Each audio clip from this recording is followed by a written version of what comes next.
I'm going to show you how to trim a neckline for beginners. So how you hold the trimmers is very important. I'm holding it with a thumb on one side and the other fingers on the other side.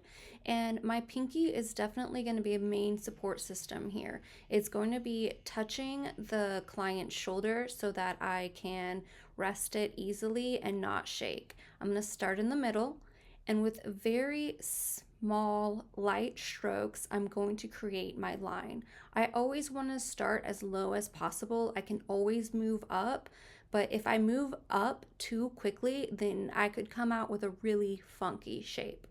So as I'm coming around, again, I'm just doing light taps, and I'm going to be doing the sides with light taps as well. Very light strokes, just cleaning it up. I can always go back, I can always take more off.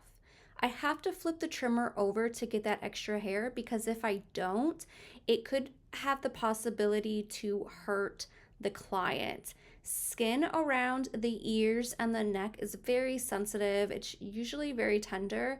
And if my trimmers are as sharp as they're supposed to be, then it can easily cut someone if I'm not holding it in the proper way or if I'm putting too much pressure. I hope these tips helped you out, and remember, just go slow and go with the most natural hairline possible.